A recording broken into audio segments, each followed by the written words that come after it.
Oh, nothing. I'm just going, oh man. You doing your morning drinking today? No, I haven't had a drink since this weekend. I Does that have seem to been be the rather. problem? You're maybe hitting the bottle a little early. What the heck is that?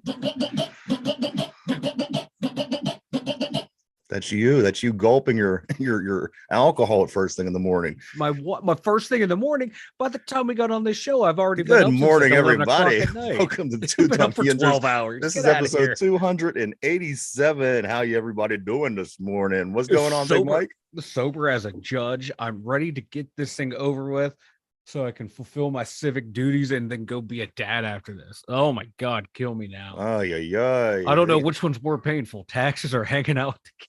You have the worst. Yeah, you have the worst day ever. Oh no, I love doing my taxes. You couldn't have waited any later to do your taxes. You know what? Luckily, I think they backed it up a couple of days as well. They did too, because like the 15th falls on a Saturday, so I think you have until Monday. But I want to get it. I've had everything done. You said I want to get it done. Like you're like I've had it done ahead of the schedule. But there's like this one thing where I live in one state, work in another. In years past, I've gotten all my money back. Now they want to take money for the days I've worked there. It's like, so I got to figure out if I'm doing something wrong, if a tax law changed that I don't know about. You're a fucking wreck. So I'd rather do that and then than go out in the sun. My kid wants to go outside and it's like 80 degrees and I'm not ready for it. So I'm going to end up doing both today. Yeah. Unfortunately, I'm just waiting for my my brush cutter to come in. I got a new yard tool I'm getting ready to use. You can as interesting as that is, let's go ahead and start talking about some sports. I know, right? I'm all about let's just go. I'm all about let's go. Let's get to the topic on hand. And here I am. Well, here's the thing. It's funny that you say that. You know, you got your yard work. You got your things coming in, and I teased you. I made fun. But Mike, I also am doing a little bit on my own. I have a new little side hobby. The other week, I think you noticed that my child brought home a seed from school, and he started. Yes. He planted the seed. And the next time you saw it, looked pretty good. It's growing. Well, now I'm totally addicted to raising this seed. I am. I'm reading up on it and looking up different tips and everything to make it grow. Like I've totally taken over the operation. He has nothing left to do with this plant at all. And I don't want him anywhere around it, to be honest with you. I saw that it has changed locations. Yes. To where it's now kid friendly. It is all well thought out. Well, yeah. Well, I have jazz music playing for it in the morning for 10 minutes every day because jazz music is apparently as good for growing my plant. So I play jazz music every morning at 10 or for 10 minutes. And then after that, after the plant wakes up a little bit, I take it to another windowsill where the sun is getting ready to go. So I move it from its original spot where it wakes up, play the music, move it to the other spot. And then later on in the day, I take it to a totally different part of the house where the sun's coming through another window. It's a whole process. So I am not one to laugh. I should not laugh. I should not throw stones at you for your for you doing your yard work and getting excited for your new things. I mean, I have no reason whatsoever to laugh because I have my own little hobby as well. And I'm into it, man. I sing to the plant. That plant is... that thing, like when it first started out, it was knocked over constantly. Yeah, it's gonna be spoiled. It's gonna grow up like a spoiled now child. It's being like it's a protective bubble wrap basically now. It's great as it grows and matures. We take more and more care of it. I've noticed every time we've been around the studio. Yeah, I'm looking up like all the things to do to make it grow. I'm actually considering putting coffee grounds down into the soil. No, like my mother, she has a garden, vegetable garden, flower garden. She uses coffee grounds and eggshells. Eggshells as well. Crush up the eggshells, puts it all in the soil. Place it in the soil around puts it on there, yeah. And it just all the nutrients get absorbed. I think the Two Dumb Yinzers is now about to become the Two Dumb Yinzers gardening podcast. Yeah, the Green Thumb edition. Well, we have a lot of different offshoots of this show, apparently. Pirate baseball's coming up. We need something else to talk about. I tell you what, the Pirate baseball is not bad right now. I can't talk baseball all day. I do want to take the moment though. Let's start off, Mike. I want to talk about this. Let's bury the Penguin season. It's officially over now. I didn't want to bury it yesterday because they still had a game to play. Good morning, Derpy. How are you, sir? Good Good. But as I was saying, Mike, I didn't want to bury them yesterday. I thought we'd wait till today to mourn because they still had one game. Maybe they could, get a win and keep us somewhat. I don't even know. I don't know. But as you saw, the Penguins, they had one last game. It was to go to Columbus and play the worst team in the league. And here's my thing, Mike.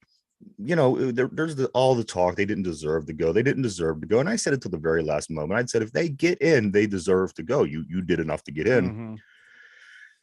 But the inability to beat the two worst teams with the season on the line. This is your game 7. Let's take it back to the game 2 nights or 2 games ago. Not even last night. Last night it was already over. Yeah. Beat the worst team in the league.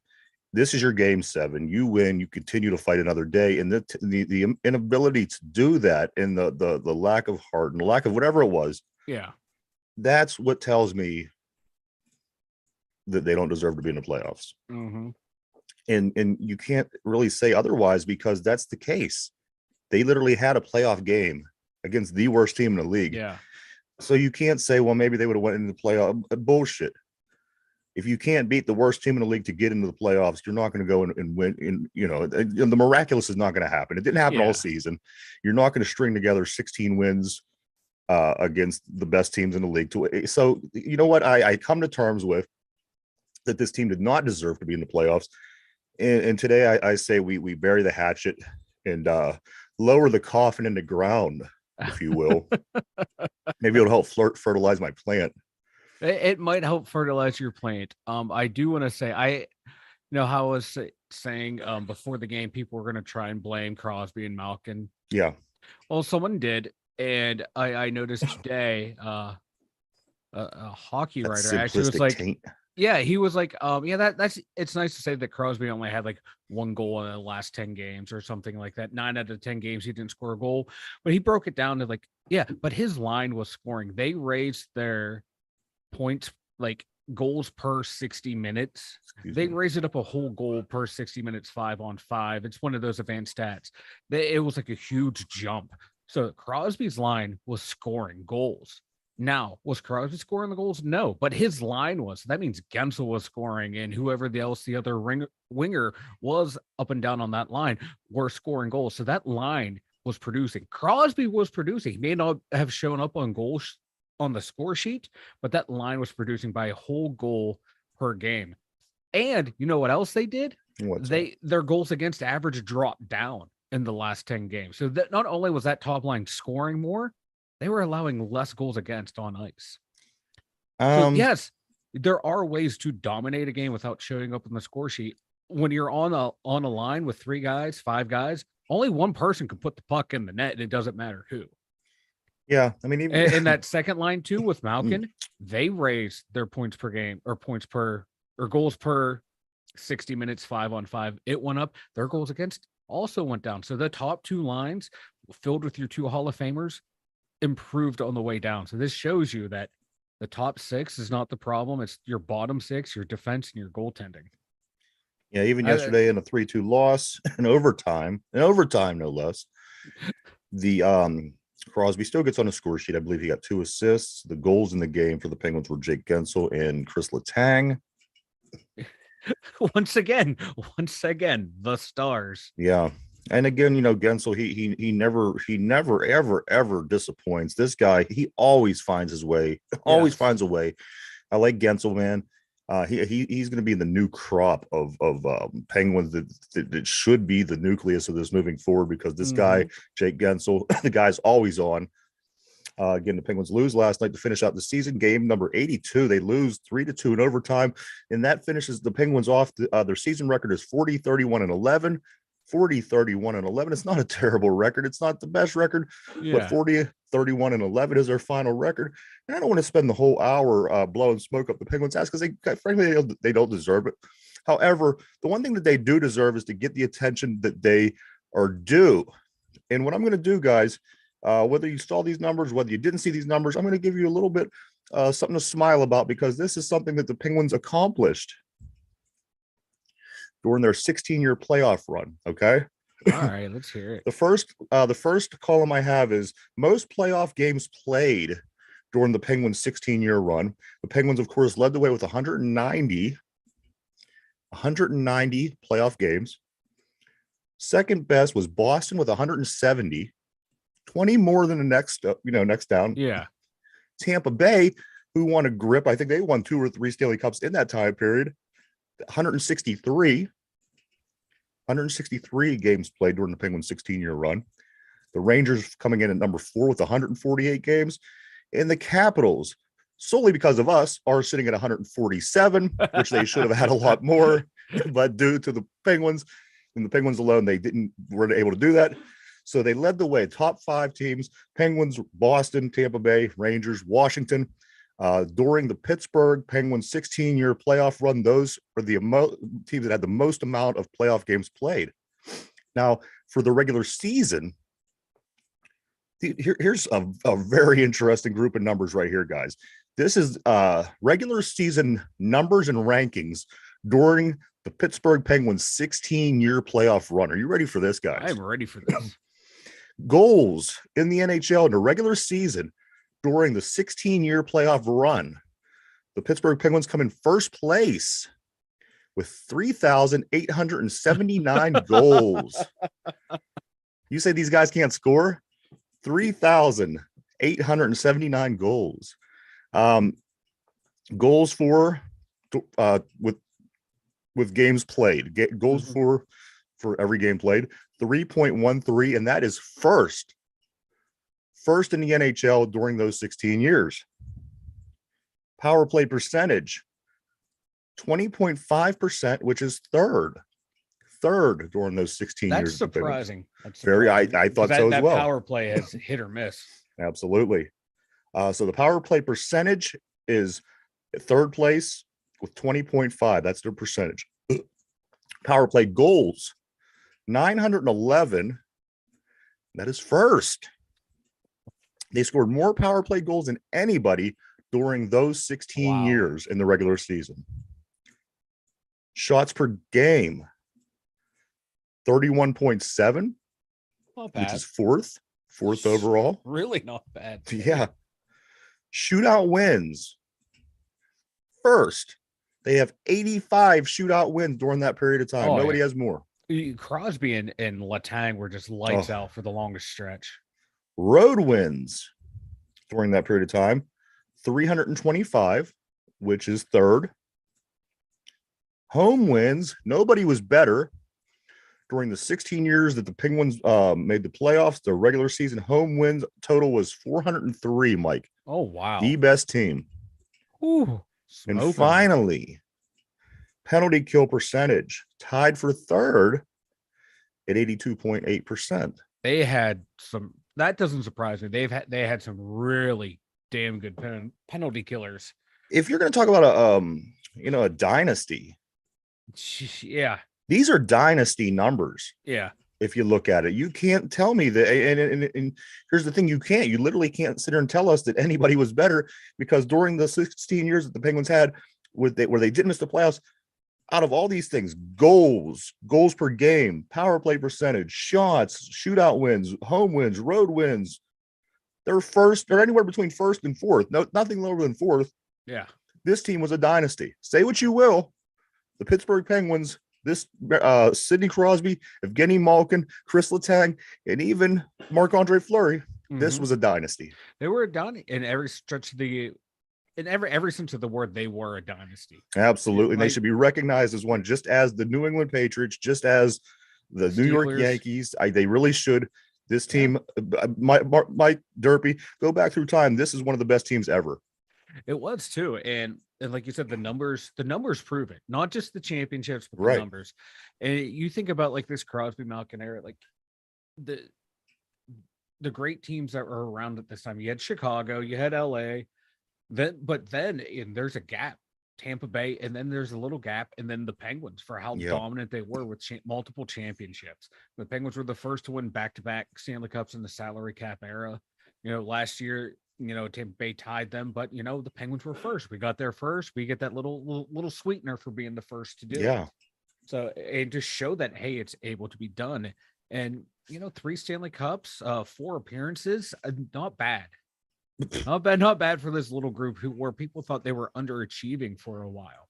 Like, oh my God, they only won one Stanley Cup. At the end of the day, it is to win one. Then they end up winning back to back. It's very difficult to win one. Very, very difficult. And I learned that as a youngster, Mike, when we were kids, watching them beat the North Stars and beat the Blackhawks. I thought we were run, boys. No, that's right. Yeah. And then you realize, you say, wow, look how difficult, look how much this team had to put into that just to be that team to finish it to the very end. It's very difficult. This team, dynasty, Mike, no questions asked. They should be celebrating this team the way they celebrate some of these other dynasties. There's Mike, and at the end of the day, we sat around and complained that they haven't made the playoff, or they haven't won the playoffs in 7 years, blah blah blah, whatever the numbers were. At the end of the day, it's bull, because everything they did that led up to that gave them plenty of wiggle room. So if they didn't win a playoff game in the last so many years, that's fine, because they've done so much and accomplished so much. And even with not winning championships or winning playoff games, series, whatnot, in those last 6 years, you can still look at these numbers and say, wow, because even if, let's just say they dominated the last 6 years, I mean, this would be off the paper. It would be a video game. It would be video game numbers, because they're the tops and everything. Yet they were still, we considered to be subpar the last 6-7 years. Right. Very amazing. When you sit back and you look at it in that perspective, Mike, you realize how good this team actually was. And, it's going to be a while. Some teams do have potential to become that kind of team. Don't get me wrong. But this team, what they did, and when you go back and you look at what all the players did as individuals, as players, look at all their numbers the whole way down, look at all their records, look at the team. This team, Mike, is one of the best ever, in my opinion. Without a doubt, I would put this up there with like any of the dynasty teams. Absolutely, what they did was dominant. Nowadays it's harder to win championships. The players are so much better. The teams are better. It's a different game. Yeah. Every team now it's all about, we're going to play 200-foot hockey. Back in the day, man, it's like, we're just going to score goals, and if we stop you, we stop you. Now it's like, no, you have to be able to fight through the neutral zone, fight through the defensive zone. It's a game's a whole hell of a lot different. So I'd stack them up with any of those dynasties.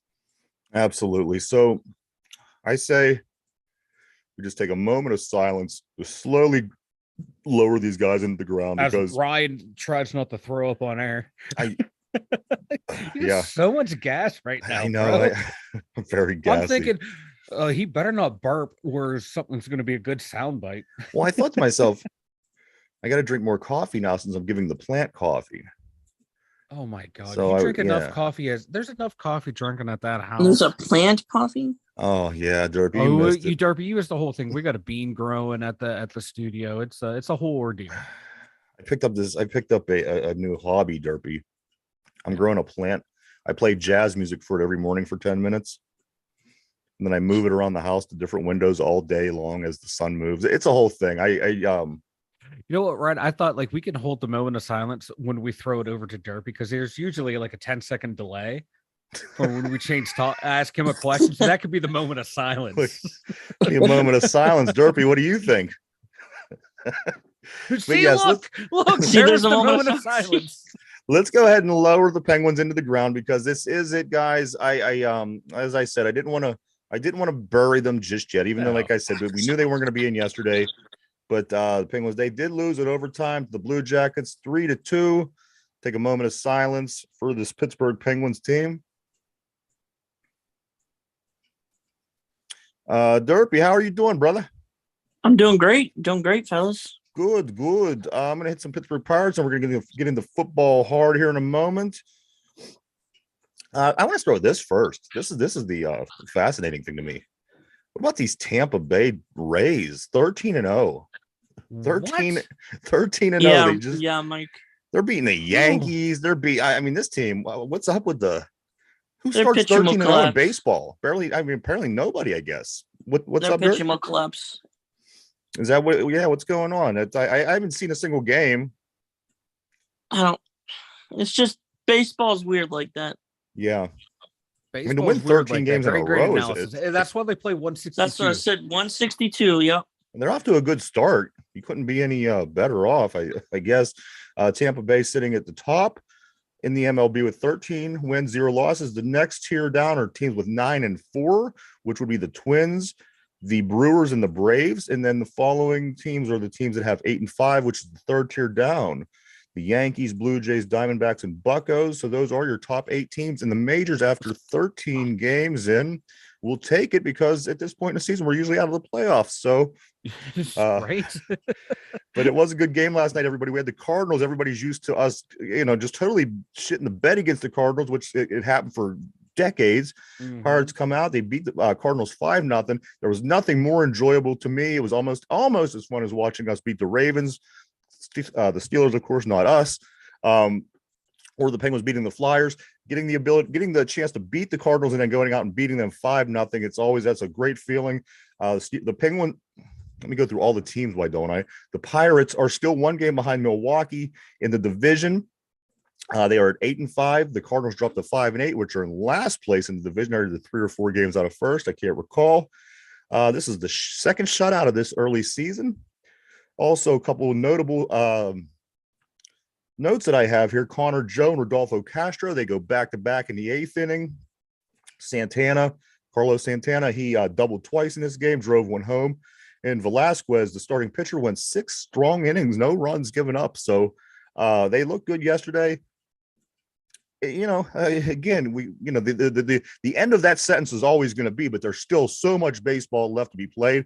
But as of right now, 13 games in, there's only 7 teams that have played better than you at this point. And you know what? They're looking solid for losing, their big young guy, their prospect O'Neal, or their star O'Neal Cruz, and having a starting rotation that isn't too fantastic. We're sitting in good shape. We're back at it today. We got the Cardinals again in game 2 of a 4-game set, guys. So if we could go over there and really pick up some ground against this Cardinals team, it's certainly under par this year. They're definitely not the same team that we've always been seeing over the past 20 years. Of course, Yadier Molina, Wainwright, all these guys are gone. So this is the perfect time for a team like the Pittsburgh Pirates to take advantage and get their wins over these guys when we can. Yes, exact some revenge. Absolutely. That's what I say when it beat them up when they're down, baby. When it was 2-0, I said, put your foot on their neck. When it was 4-0, I said, put your foot on their neck. When it was 5-0, I thought, you just floor it with these guys. It doesn't matter. They dominated us for decades. Put your foot on their neck and drive them into the ground. Do it. Rub their faces in it too. And they're back at it again today. They do got the Cardinals now, guys. Darby's sending me notes this morning. We'll get into that in a second here. Pittsburgh Maulers, they're in action to Sunday, guys. 6:30 on Sunday on FS1. The Pittsburgh Maulers play game 1. Now the USFL starts off this weekend. They start Saturday, and that's the other teams that are involved. However, I don't really give 2 shits about those other teams. As a matter of fact, nobody knows who those other teams are. But the Pittsburgh Maulers, as the season goes on, we will give you a little bit more. But as of right now, the Pittsburgh Maulers are the team that I'm concerned about. They play Sunday at 6:30 on FS1. Now, this game is down in Alabama. The only game that matters. Yes. The XFL, they are week 9, everybody. Week 9, they are back. 1 week left after this in the regular season. Then the playoffs start. The games in week 9 start on Saturday at 12:30. The Rod Woodson coached Vegas Vipers, who are 2-6, are traveling to Houston to play the 5-3 Roughnecks. Then on Saturday at 7 p.m., the 1-7 worst team in the league, the Orlando Guardians, they are traveling to play Hines Ward's team, the San Antonio Brahmas, who are much better, sitting there at 2-6. But the good games are coming up. Oh yeah. On Sunday, the Arlington Renegades, who are 4-4, who are sitting in second place in the XFL South, they travel to DC to play the 7-1 DC Defenders, which is Mike's squad. Beer Snake, baby. And finally, this game is the one that I'm anticipating, is the late game on Sunday. The Seattle Sea Dragons. Now they're going to St. Louis to play the Battlehawks. There's no team that's snowballing interest in their no fan base that's snowballing interest more than the St. Louis Battlehawks. They're breaking records up there with the amount of people that are coming to games. They're really gaining a lot of popularity. The St. Louis Battlehawks, they're really taking their city. Man, they've always loved football, and they just had some bad owners come through there and move the team. Absolutely. And you have the 5-3 Sea Dragons, who is, of course, the guys from up there in Seattle, Danucci, Josh Gibbs. Is that his name? Josh Gibbs? Josh Cribs. Gordon? Cribs. Oh, they have Cribs. Yeah, they got Cribs. Okay. Danucci. And then Seattle, and then of course, I'm sorry, St. Louis is 6-2. So that game, I think, is, in my opinion, is going to be the best one of the weekend. They are in the same division. They're in second and third place. And like I said, next week is the last week of the season in the playoffs. Mm-hmm. That one there should be the best game of the weekend. Again, 5-3 Seattle at 6-2 St. Louis. And I think that's going to decide a lot because, as I said, next week you got week 10, and then we're going right into the playoffs. So that is the XFL week 9. I can't wait. Love me some DC Defenders, baby. Beer Snake. I'm just so glad that they're getting through the season with somewhat success. Yeah. People are digging it. They're still gaining momentum. People are still growing on these teams, and it's getting ready to go in the playoffs. And, some people are still talking about it. It comes up on ESPN. So those are good signs for the league moving forward. And the league's embracing what they are. Like, hey, we're not the NFL. We're our own thing. Right.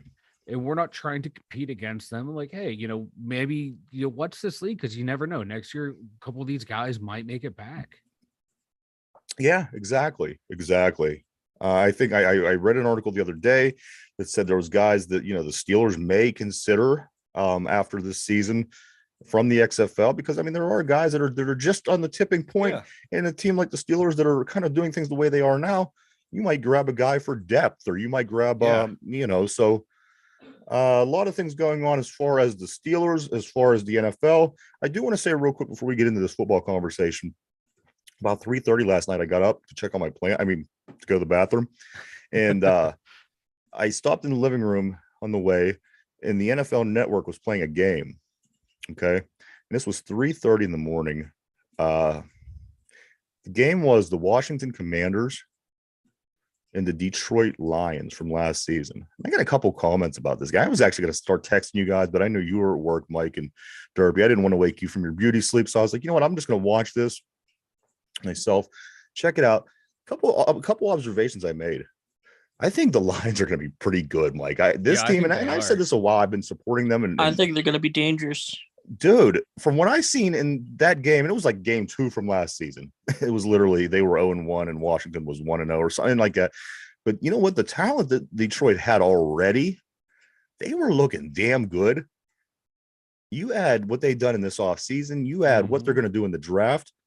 I guarantee this team will be in the playoffs this year, this Detroit Lions team. I guarantee it. Yeah, I think that they'll make it. I think they're going to end up winning the NFC North. I think so too. Otherwise, who else? You know what I mean? The Vikings would probably be the other team that you would probably consider, but I think Detroit's better than them. I think Detroit, even with everything that the Bears done, I think Detroit's better than them. And Packers, until Jordan Love takes over that team and makes it his own, and I don't think they're winning any division. So I agree wholehearted, Mike. I think Detroit wins that division. Yeah, I think it's going to be a toss up between them and the Vikings, but I think they're going to come out on top. I think the Vikings are a nice draft away from being pretty decent again this year as well. They weren't too far off last year. No, they made the playoff. Kirk Cousins is not he's not gonna get you. No, they got to kind of dive and get themselves a good quarterback. You know what I mean? Because you put a decent franchise quarterback up there, that could be a pretty good team. You have weapons up there. Yeah, really good weapons.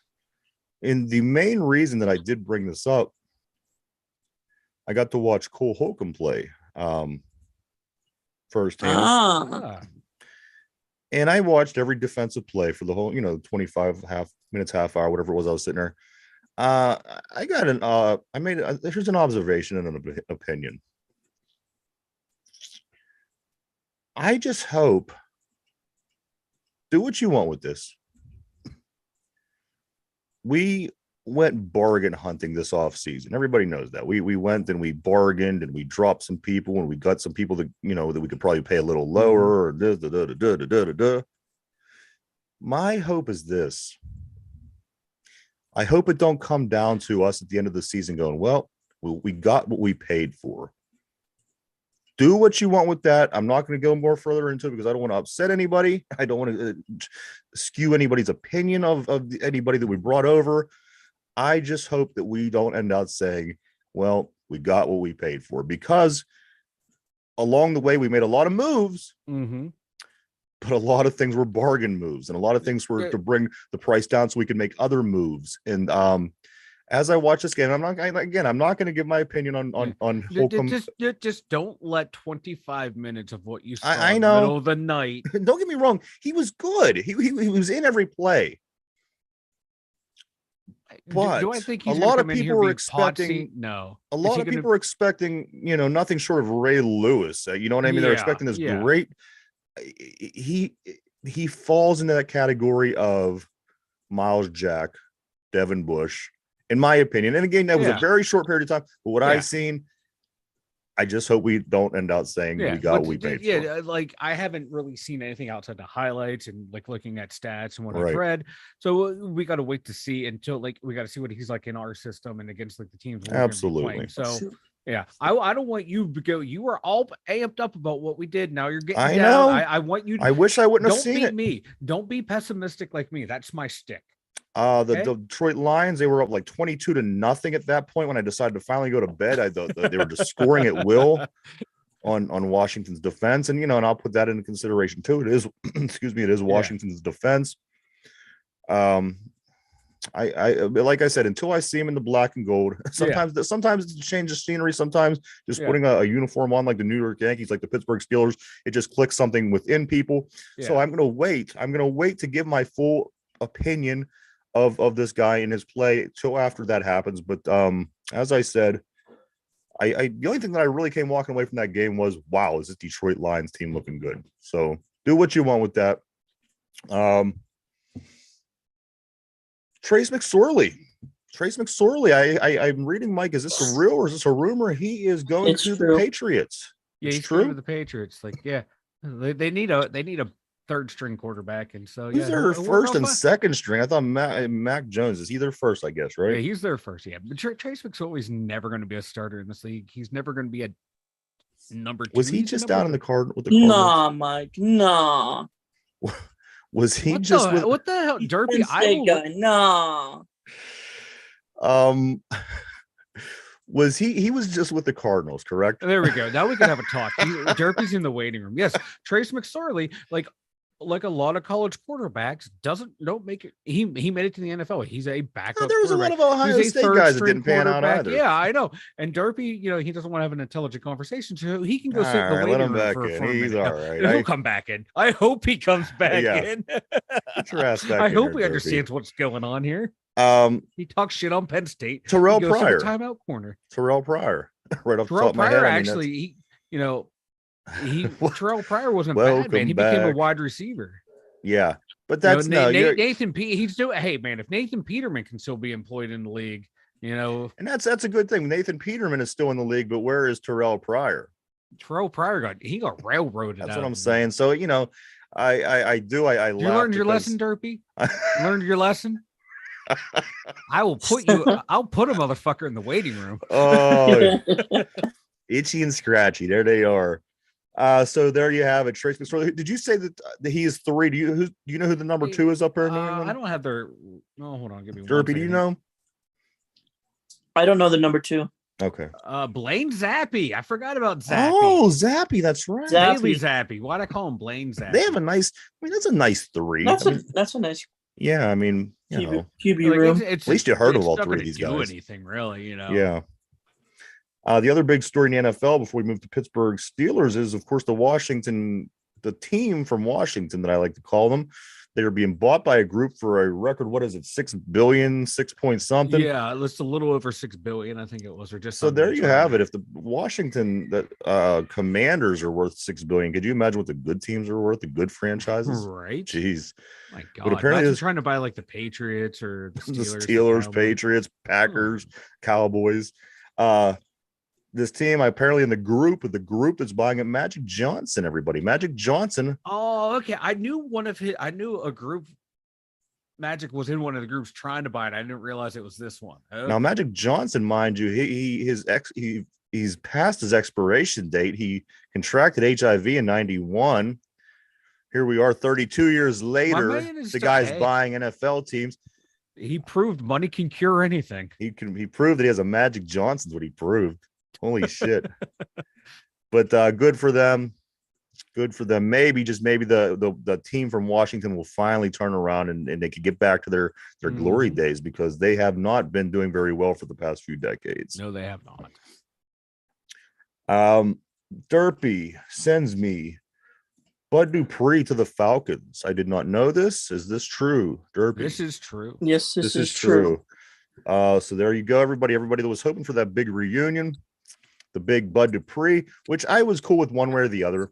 If he would have came back, I would have been cool with that. If he didn't, I'm cool with that. I'm not going to lose any sleep, I can tell you that. But Bud Dupree is now an outside linebacker for the Atlanta Falcons. He's out. I said something else too.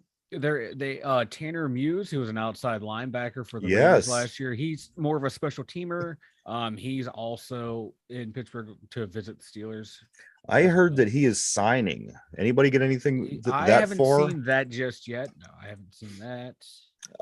He's signing with the Steelers. I got a special teams linebacker, Tanner Muse, signing with the Steelers. 1 year. Hey, we needed that depth. Yeah, we could use the depth at linebacker. And again, who is this guy? Is he just somebody we picked up on a bargain that could fill the hole? He's a special teams guy. Yeah. Okay. Which we need, especially. You need special teams. Not every signing is going to be a splash. Right. So, you know what? I'll take it. We'll take it. I'll take it at this point, because we got the draft less than 2 weeks away. And geez, oh man, I'm getting excited.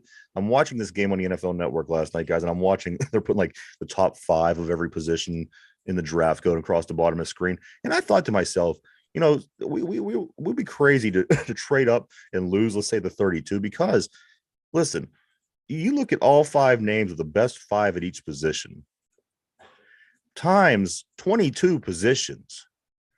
So sitting at 17 and 32, you're going to get somebody that if he's not the guy that you specifically want right off the top, you're going to get one of the best 5, because everybody else needs things too. It isn't like everybody's going to be attacking the cornerbacks. Everybody isn't going to be attacking the offensive tackles. So sitting at 32, by law of average and by chance, you think that you're going to get somebody within the top 5 of those positions, possibly the best guy, just depending, at 17 and 32. I think we're in great shape. And then you get to 47, and you're still sitting within the first 50 people. So you look back at your other positions where you need, and let's just say you get the 5th best receiver, which, for example, just might be Cansey inside a defensive tackle position, or a Jordan Addison. I'm just picks right on the top of my head who he'd be sitting at the 5th best receiver. So what I'm saying is I think the 17, 32, 49, 47, whatever it is, I think that's as good as it could get. I mean, yes, we could bump up and get the guy from Ohio State, or, the tackle that we want. But, you could really, really win in this draft pick by not doing anything in this draft. You can. But if you think the number 1 tackle on your board is that much better than 2, 3, 4, and 5, respectively, let me just cut you for 1 second. Yeah. Just because I'm not the smartest guy, I'm just going to say, as we were saying yesterday, it's always a crapshoot though. So let's just say we trade and we get the guy from Ohio State and he ends up blowing his knee. So that's why I'm thinking you don't make the move. Just take what you got. I think those 3 picks in the top 50 get you a great draft. I'm sorry. Go ahead.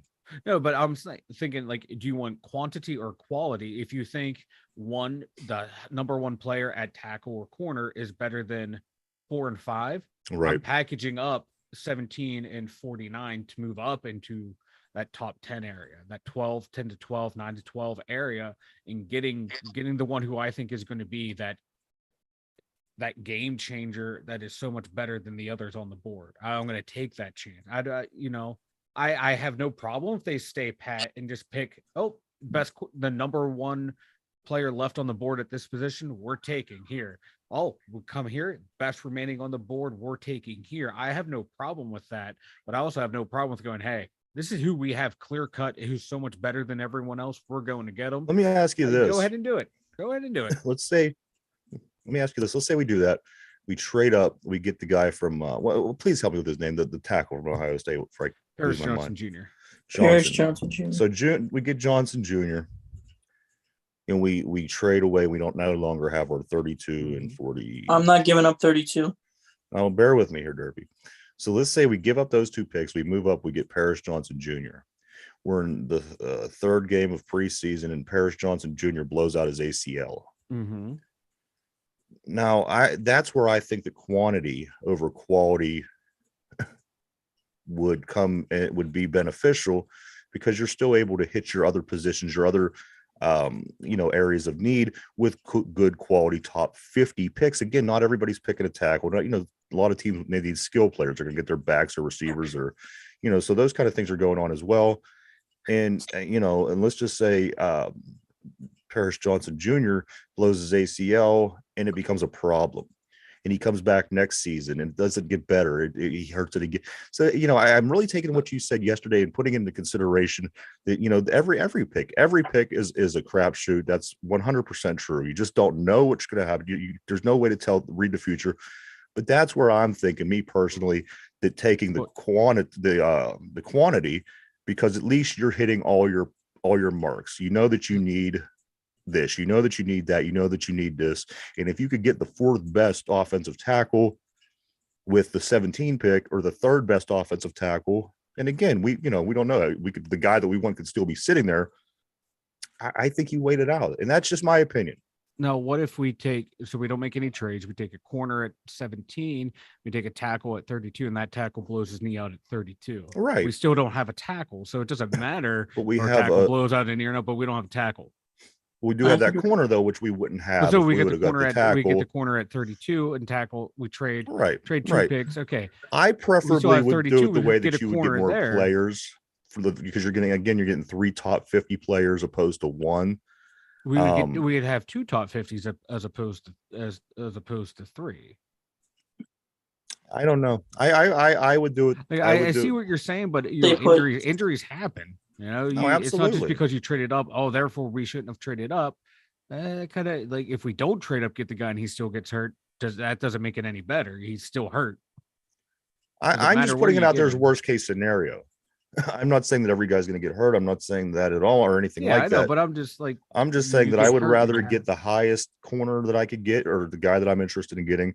The highest tackle, at least the 2 or 3 positions that we know that we need. You got to cover them positions. And if you could get the highest, if you could get top 50 guys, to fill those 3 spots, I would be fine with that, opposed to getting somebody who we believe is going to make the transition to the NFL and be a really good tackle, which, that's not guaranteed either. So for me personally, the quantity is what I would go for and take those 3 picks.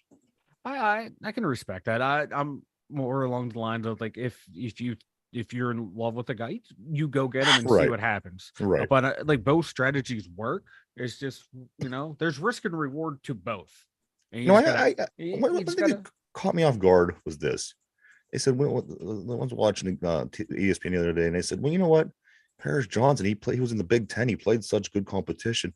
What the hell does that mean? Okay, they played Michigan. Yeah, you know what I mean? And what does that mean? Yeah, like it probably means defenses.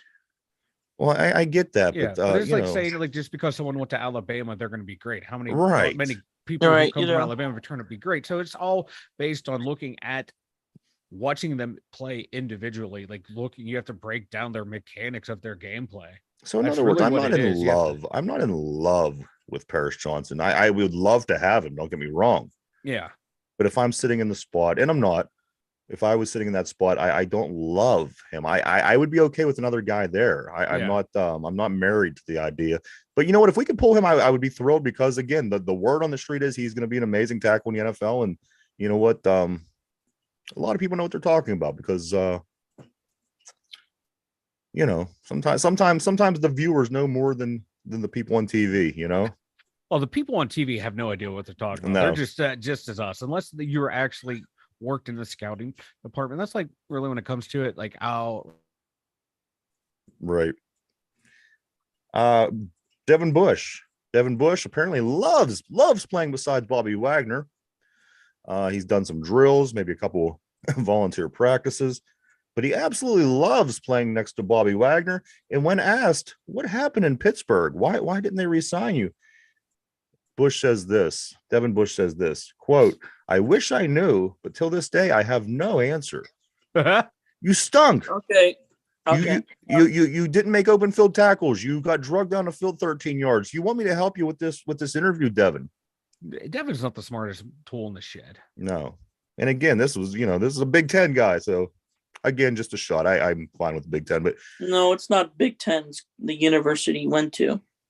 But that's a pretty damn good university. I think we could. Yeah. I mean, of course, you're hardwired to say that it's the go against it. I understand that, but that's again beside the point. Devin Bush, I wish I knew. Till this day, I have no answer. Do you buy that, or you really believe he has no answer and he's that clueless? He's that clueless. He knows what's up. He's clueless. You think he's clueless, Derp? Must be. He's from Michigan, right? I don't think he's honest. Most NFL players aren't honest. Right. Yeah, anybody, I guess you ask them why their downfall was, they're going to candy coat it a little bit, right? Yeah, they're not going to blame themselves. So Bud Dupree, Tanner Muse. One other thing I did pick up the other day, guys, you can help and you could go vote. What is that? Hall of Honor they have. And you could go online, go to the website, the app, whatnot, look it up, navigate, find. You can vote on the 2023 Hall of Honor inductees. So I thought that was pretty cool. And if you are into your Steelers, like a lot of people are, that could be a fun thing to do. Get involved and be a part of that. There you go. I sent something else, Ryan. I don't know if you've seen it or discussed. Was it about Carson Wentz? No. Real quick, one you did. It was say about something, the Pens. Real quick about Carson Wentz before I say anything else. He was the quarterback for Washington, and that guy stinks. He stinks. Yeah, I used to think he was good when he played for Philly. Like when he was first there, there was a game where they played us, and he just dominated us. And I used to think this guy's going to be good. I watched him in that game last night in the middle of the night, and he stinks. I think Derp, you might have said something along the lines of maybe have him as a third, one of our quarterbacks. I don't want that guy anywhere to run our team, to be honest with you. God, no. Carson Wentz, he's trash. I mean, would you rather have a rookie or would you rather have someone? Or Carson Wentz? Our quarterbacks are rookie. Pickett, Trubisky, and then a rookie quarterback. That's what they are. I'm not going with a rookie. Steelers always have a rookie on the team in that third quarterback spot. They always have someone coming along. It's just what they do. It's how they do business for the most part. Oh, Ladokun. You guys want to do something fun?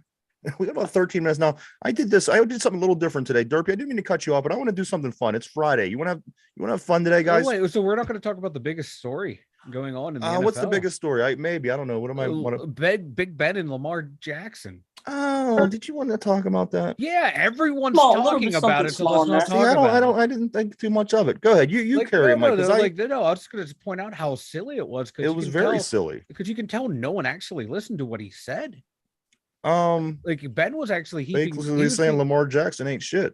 No, that's not what he said at all. Okay, at all. He didn't say that at all. Please. No, he was like him and his co-host were talking about the quarterback play in here. There, like you got Joe Burrow, Deshaun Watson if he can return to form, Kenny Pickett on the rise, and now Lamar if he comes back. You have Odell and Ben was like, yeah, you normally with Lamar, you bring the safety down because he's not gonna pick you apart, but he has a cannon for an arm and he can make the throws when he needs. But now, you bring in Odell, that safety's going to have to move back. That opens up the running game for Lamar and the Ravens. And okay, now you want to bring that down. Well, thank you. You're going to put OBJ one-on-one, and I'm going to make that throw all day long. He was heaping praise on Lamar, saying, here's what he's going to be good. Like Ben likes Lamar because they're similar quarterbacks. He wasn't talking shit at all. He was praising what I got gathered from Ben in the NFL was that he is not scared, and I am not scared of Lamar Jackson being able to pick you apart. I agree. And I agree 100%. And I agree because a couple of things here. And again, I didn't even want to get into this. It's kind of silly. You know what quarterbacks I was never worried about picking me apart? Steve Young, because he was going to play breakdown. He's going to beat you that way. Big Ben was never going to sit in the pocket and pick you apart. He's going to wait for the play to break down. And same thing with Lamar. He's in the same way. The play breaks down. We're going to scramble and extend it and make plays that way. There's a couple of things that's going to happen. Odell Beckham Jr., I'm sorry, has had a hard time even staying on the field for the past couple of seasons where he's been playing. The guy can't stay healthy, for one. He's starting to age. Two, we don't even know if Lamar Jackson is going to play. Yeah. Like I said, that's what Ben even said too. He's like, who's going to be their quarterback? And if Lamar's coming back and happy, that's a big if. And that's a big. He's like, Ben was like, look out if he's happy and if OBJ is healthy, he's like, look out, that's going to be a good combination. Well, I mean, obviously, but I wouldn't fear that. There's some, they don't have enough. There's not a whole lot going on as far as other things.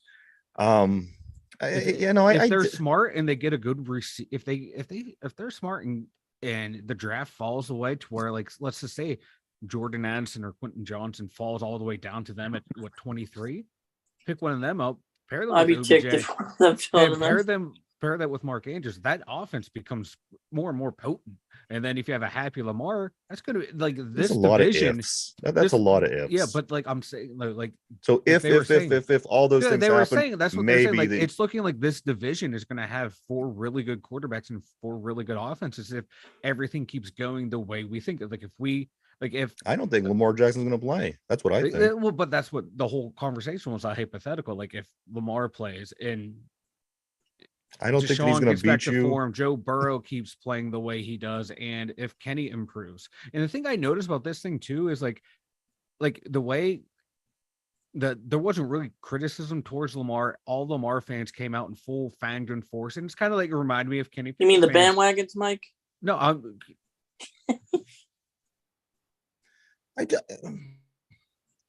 where's mute? There we go. No, it was just reminding me. It's the way like we protect Kenny and Baltimore fans were protecting Lamar. It's like what a lot of sports fans do. You protect your guy, and it was just funny. The dynamic, the way everything was going. We have a lot of ifs on our offense too. Absolutely. If the line can improve, if Kenny can make the next step, if what we saw down the stretch between our offense and defense those last 8 games, was it just the opponents or was the team coming? Well, it's going to be a lot of the same opponents that we play this year because we have a weaker schedule this year than we had last year. So that's what's going to help us out right there. But it's just going to be interesting because we have 4 quarterbacks who could potentially, if they all play up to their potential, we could have the best division of quarterbacks. All right, collective division. Allow me to opine, if you will.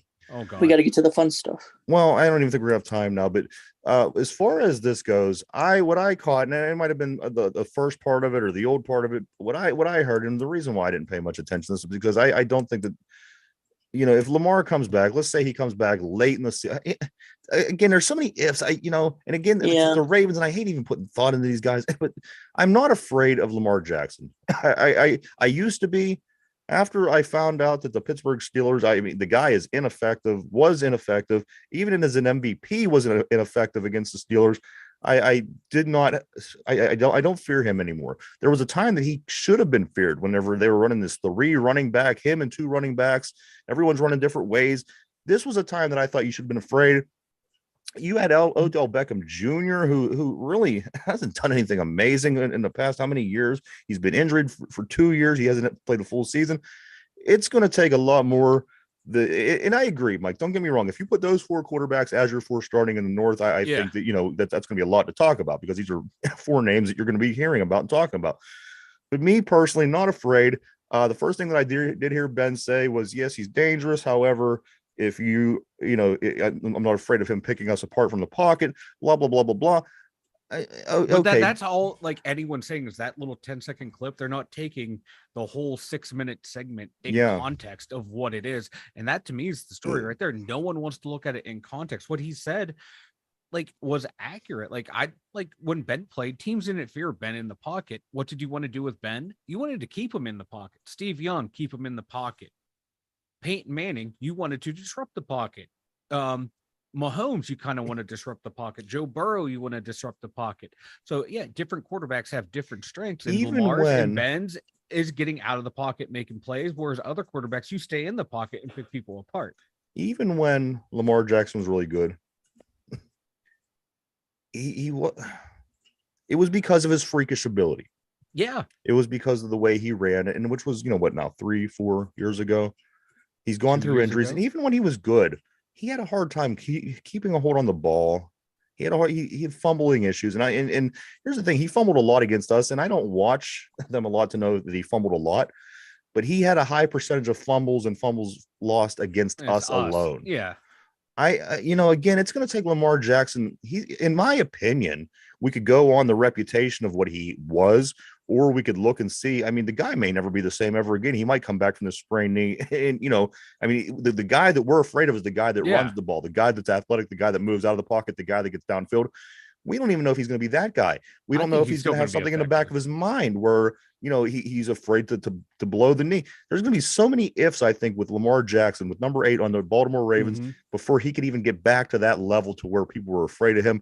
I don't see it. Apparently I missed a part of the Ben, but my opinion, everyone missed it. That's the story. My opinion is, in which people would tune in for us, is for our opinion. I don't fear this guy. I think he has to come back, prove above and beyond before he could even get back to that point to where he sat as an MVP.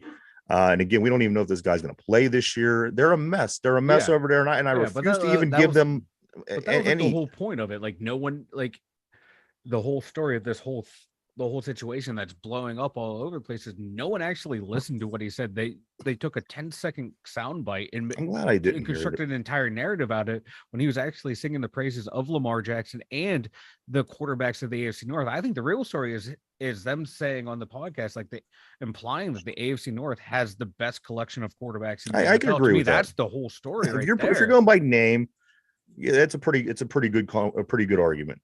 Yeah. You go out and you spend a gazillion dollars on a linebacker, which he's a great linebacker that they brought from Chicago last year, but you've seen him play in the second game. When we played them last year, this guy certainly didn't do enough to stop us, because we did beat them in the second game, where he wasn't involved in the first team where we lost to them. He was involved in the second team. We beat them. So again, there was nothing that came out from this linebacker made me think this is a Ray Lewis kind of guy. So they take all this money, they throw it at him. Now they have issues paying anybody else. You're going to have this guy, and you're going to have Lamar Jackson, and you're going to have Odell Beckham. It's great. I love it. I love it. As a Steeler fan, this is like the best thing ever. Oh, Don't get me wrong. Yeah. I just refuse to believe that this team is going to be anything for at least a couple seasons. And if they are, it's not going to be because of this combination that they have, this Odell Beckham Jr. and Lamar Jackson. Guys, watch him go throw out for like 20 touchdowns. You know what? If they do, it is what it is, and we'll learn, and we'll live and we'll learn. But they found hey Derpy, this one's for you. You ready for this? They found Drake. I hope you're They found Drake. Yes. Now, I knew you would appreciate this story. It has nothing to do with sports. I know. Drake from Drake and Josh, the show. And I know the unsettling part too. I think the unsettling part is the fact that you grew up watching them. Unfortunately, yeah. But I know the age. I put 2 and 2 together, and I said, you know what? I know Derpy grew up watching Drake and Josh. Drake was missing. They found him. Where was he, Derpy? Do you know? Near a school. Near a school. What was he doing? I don't know. I don't even want to discuss it. All right. Anyway, you get the point, ladies and gentlemen. Whoa, hey now. Whoa. You got to watch Hollywood. 2-minute warning, Mike. Why don't you go tell everybody about the website? Let me center. Let me get into character. TwoDumbYinjers.com. Okay, we got to mute Derpy again. TwoDumbYinjers.com. Head on over there. We have links for everything at TwoDumbYinjers.com. YouTube, Spotify, Anchor, merchandise store, TwoDumbYinjers.com. Why are my hands going like this? I'm like Ricky Bobby. I don't know what to do with my hands. You're going Italian today. Oh, the hands are always moving, you know? Yes, go check it out, www.2wninjas.com. Go check it. Has all kind of cool stuff, as Mike says. We are live every day, Monday through Friday from 11 a.m. to 12 p.m. We appreciate everybody. We hope you continue to check us out. What I was going to do, guys, and we still have 2 minutes. I guess I could do something with this. What it was is a list. Now, this is every team's best first round pick, and that's why I wanted to really get into it, because we could have went through all the teams. Let's go overtime, baby. Overtime. You got time for overtime? Yeah, my kid has my. Hey, Could you pull it off, Mike? Do you think you could handle overtime? It must be good. I'm good. I just had to. It must be good because he had to turn the volume off. Yeah. I had to correct my child. Did send something else about the Pens, though. Okay, Derpy, you go ahead and say what you got to say about the Pens. I'll get this set up and we'll go into overtime. We're like the Penguins. I don't know if you saw this, but they cleaned house. Like basically, they got rid of their front office. Like Rutherford, Brian Burke. Did they get rid of all of them? No, Rutherford, Hextall. Yeah, we figured that was coming. Did they do that already? That just happened as soon as you started the show. It was just. Oh man, Derby! I wish you would have cut me off sooner.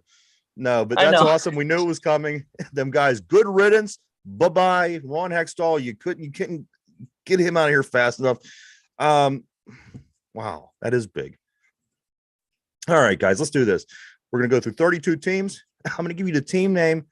You give me who you think would have been their best first round draft pick ever. Okay. For example, we get to the Giants. If you think who would have their best draft pick ever been, I think Lawrence Taylor. You say Lawrence Taylor, and then we'll see we'll try to match it up with what the list says. Okay. Okay, so we're gonna explain that again real quick. All right, so I'm gonna start with the Arizona. I'm gonna go in alphabetical order. Okay, we have the Arizona Cardinals. I say, who do you think would have been their best? Franchise's best first round pick ever. Okay. All right. So the Arizona Cardinals. Who did you guys think? Who do you guys think would have been the best first round pick ever by the Arizona Cardinals? Oh my God, I'm trying to think. I mean, these are all modern-ish names. It isn't like they're going back to 1902. Kyler Murray. What do you think, Derpy? Fitz? I don't know. It is. The number 3 overall pick in 2004 drafts was Larry Fitzgerald out of Pittsburgh. That Fitzgerald is correct. The Cardinal. The only irrelevant player on that team. Anquan Boldin. Anquan Boldin, too. All right. The next is Atlanta Falcons. Who was the number 1, the best first round pick ever by this team? I know the most anticipated was, and I'll give you a hint. It wasn't that guy. So it wasn't Vic. It was not Vic. Oh, Matt Ryan. Matt Ryan. What about you, Derpy? I'm gonna go Julio. According to the list, in 1985, the number 2 overall pick, the guard Bill Fralick. What? Ooh. That's the list. I'm gonna go with the list. Wow. That list is whack, yo. The Baltimore Ravens. Ray Lewis. Ray Lewis, you're both right. 1996. It's actually Ray Lewis and Jonathan Ogden picked at number 4 and number 26. You know what? I'm going to give you the year as well. Maybe that'll help. Okay. Buffalo Bills, 1985. The number 1 overall pick. 85. Was it that 85 draft with all those quarterbacks? Jim Kelly? Jim Kelly. Who do you think, Derpy? I'm gonna go same. Number 1 overall, 1985, defensive end Bruce Smith. He was the other one. Okay, let's go to the Browns. 1957, number 6 overall. Jim Brown. Good. Bengals, 1980, number 3 overall. Left tackle Anthony Munoz. Okay, Mike, Derpy. I'm just gonna go with Mike. That's correct. Anthony Munoz. 1975, Chicago Bears, 4th overall pick. Payne, right? Who was that, Derp? Payne, maybe? I don't know. Walter Payton. Good pick. What about you, Mike? Either him or Singletary. Number 1975, number 4 overall was running back Walter Payton. Yes. 2002, number 2 overall pick by the Carolina Panthers. Cam 2002, Newton. Number 2 overall by the Carolina Panthers. Cam went number 1, didn't he? 2002, number 2 overall, Panthers. Any guesses? I'm gonna go Smith. Okay, how about you, Mike? Steve Smith, I'm assuming. Yeah. Okay. Cam Newton. Answer was defensive end Julius Peppers. Oh yeah, was a pretty good pick. Right. Yeah, he was good. So, yeah. Dallas Cowboys, 1990, number 17 overall. The same pick that the Pittsburgh Steelers have this year. 1990, number 17 overall, Dallas Cowboys. Emmett Smith. Emmett, Derp. Emmett Smith. It is Emmett Smith. The Denver Broncos, 1989, number 20 overall. Broncos. What year? Mind you, they had already been to the Super Bowl with John Elway prior to that, so that is not the answer. 1989, number 20 overall, Broncos. Sharp. What about you, Derp? You know what? Yeah, I'm gonna go Sharp. Safety, Steve Atwater. Oh, damn! We may have aged Shannon Sharp a little bit. Yeah. Well, there was Sterling. Remember Sterling? Sterling was a Green Bay. Yes. Let's see. 1989. We're talking about the Detroit Lions. 1989, number 3 overall. Barry Sanders. Barry. Good. Green Bay Packers, 1957, number 1 overall is who they are saying. Bart Starr. Running back Paul Hornan. That's who this list is saying. Good pick. The Texans, 2011, number 11 overall. JJ. I would say JJ. Derpy, about you, Mike? Yeah, JJ. And that is correct. The Colts, number 1998, number 1 overall. Peyton Manning. Good. What was the year again? 1998. Yeah, Peyton. 1995, number 2 overall by the Jacksonville Jaguars. I believe this was their very first pick ever. Tony Baselli. Tony Baselli. Is that about you, Derp? I'm just gonna go with Mike. It is Tony Baselli. Derp was like, I wasn't even born then. I wasn't even born yet. 2017, number 10 overall. I'm looking for a pick for the Chiefs. 2017, number 10 overall. Patrick Mahomes. Both you guys agree with that? Patrick Mahomes. That is Patrick Mahomes. The turtle voice. Kermit the Frog. The Raiders. The hated Raiders. 1967, number 17 overall. He was looking for a guard. When they're a little older, I'll throw the position out there too. Oh God, there's so I know who he was. Oh, he's in the Hall of Fame. Yes. He's in the Hall of Fame, yes. Gene Upshaw. Yes, thank you. Thank you. I could picture him. I pictured him as it's tough with some of the older guys. I will throw in more hints on them just because. Yeah. The Chargers in 2001 picked this guy at number 5 overall. Tomlinson. Is that your pick, Derp? LT? Yes, sir. LaDainian Tomlinson. From what, TCU, I think, wasn't he? He was a Horned Frog. 2014, the 13th overall pick by the Rams. 2014, 13th overall pick by the Rams. That is probably Donald. Aaron Donald, what about you, Mike? Aaron Donald, that is correct. Aaron Donald is the player that we're looking for. The Dolphins in 1983. Number 27 overall. Marino. That was a hard one, right? We are now with the Vikings. We got about 12 more guys. 12 more in this overtime. You guys still good? You need a break? You got to go get a drink of water or anything like that? Keep going. All right, here we go. Let's keep it rolling. All right, take a knee if you have to. 1998, number 21 overall, the Minnesota Vikings took. What year? Oh, Randy Moss. Randy Moss. Very good. Now this one here, I don't know if I don't know, but don't go by me because I don't like this team. The Patriots in 1973, number 4 overall pick. Yeah, whoever made this list, I need, but there's they may have been on crack. They might have been on. I'm going to give you this. It's an offensive guard, and I'm going to tell you I wouldn't get this. No idea. The gentleman's name is John Hanna. John Hanna. I know who John. Yeah, John Hanna. I know. Okay. But they chose, Princess over Princess. Well, Princess was a 6th rounder. That's true. That's right. That's right. These are first round guys. That's what makes this tricky. Yeah, you're right. This is the first round. My bad. The New Orleans Saints in 1993 chose this guy as a number 8th overall in the first round. 93. The Saints. Oh, Ricky Williams? No. Give you a hint. It's a little bit older. It's younger than 95. I'll give the extra hint. It's an offensive tackle. Oh God, who?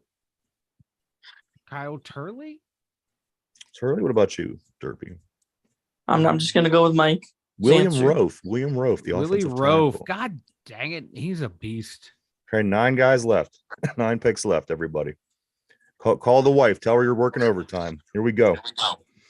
In 1981, the New York Giants select this gentleman at number 2 overall. Lawrence Taylor. Lawrence Taylor. Very good, LT. 2 LTs on this list. Okay, here's a tough one. I don't know if anybody will get this, especially if they're anywhere near where I'm recording or where I'm going live from today. In 1965, the New York Jets selected this man as number 1 overall. Joe Willie, Joe Kuth, Joe Cole. Joe Namath. Joe, Mr. Sellers Soul Namath. He grew about 3 minutes from me where we're at now. This pick here, guys, I'm going to give you a little help because I have no idea who this is. I would disagree with this because, again, you'll see. In 1949, the Philadelphia Eagles chose this guy as a number 1 overall. He was a linebacker / center, which gives you an idea of how far back we're going. Yeah, he was. No, I don't know. Chuck Bednarik. Chuck Bednarik. Bednarik. Wow. He's Hall of Famer, but I'm sorry, Donovan McNabb. I don't remember where McNabb was, but I would certainly say there's been a lot of players in Philadelphia that would come later than 1949. Yeah. In 1970, the number 1 overall pick by the Pittsburgh Steelers was Mean Joe Green. No. Wait, no. Hey, because number 1 overall. Terry Bradshaw. What about you, Derpy? I mean, I was gonna go. Wait, what's the year again? 1970.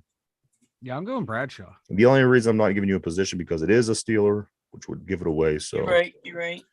Mike says, Terry, who do you say, Derpy? I'm gonna go Mean Joe Green. Mean Joe Green? It was Terry Bradshaw. Which is bullshit.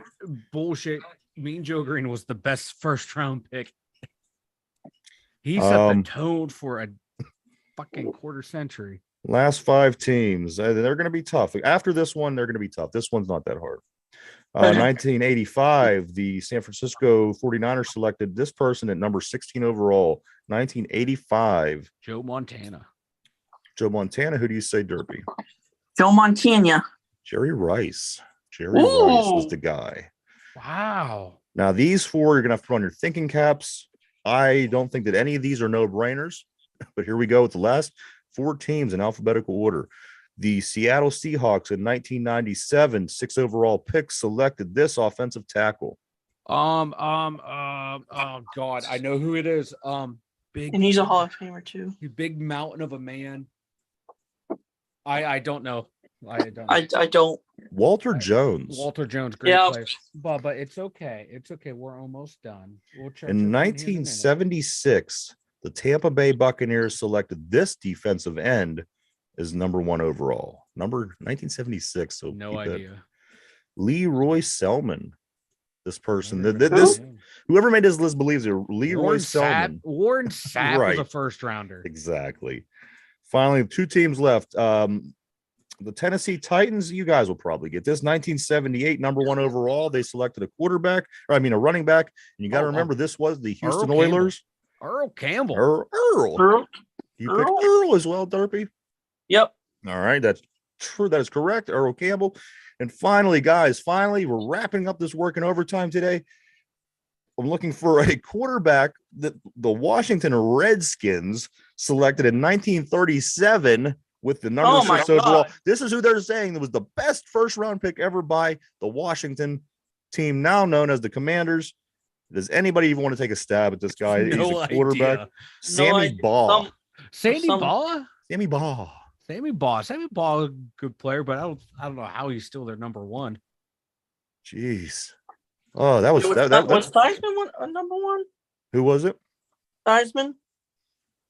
I don't recall. I don't recall if it was a number one or not, or first rounder. But that was exhausting, wasn't it? That was. Yeah. Man, we put in. Yes, we put more work in our overtime than the Penguins did last night. I can give you that. Yep. Mike, you and the big guy there, do you guys have any words of wisdom before we go ahead into the weekend? Say Siren Head. Say Siren Head. Siren Head. Siren Head.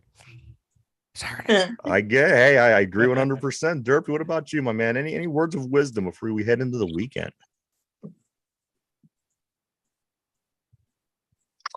I'm just gonna rock what I've always said with. Which one? You have a couple. You have a couple, man. You have a lot of sayings. I do. Just leave us hanging. I'm just gonna rock with. Look at that cow. Always stay humble in life because it could be worse. You could be a Browns fan. That's very true and very, very good advice. I second that. Hey, we thank everybody for checking us out. We hope everybody has a great weekend. Stay safe, everybody. You got the Pirates. I'm sorry, the Penguins are done. Pirates are back in action tonight. They got 3 more games left in this series with the Cardinals. Hopefully, we can pick up some ground and get ahead a little bit. Also, the USFL starts tomorrow. The Maulers play on Sunday, so 6:30 on Sunday on FS1. The Pittsburgh Maulers play, and then there's a bunch of XFL throughout the whole weekend. So enjoy lots of sports, guys. Again, be safe, and we'll see everybody back first thing Monday morning. Derpy, Mike, the big guy, he got next to him, Ryan, the 2 dumb yinzers. Have a great weekend. Bye-bye. Great weekend. And Metallica's new album dropped. Go check it out. It's a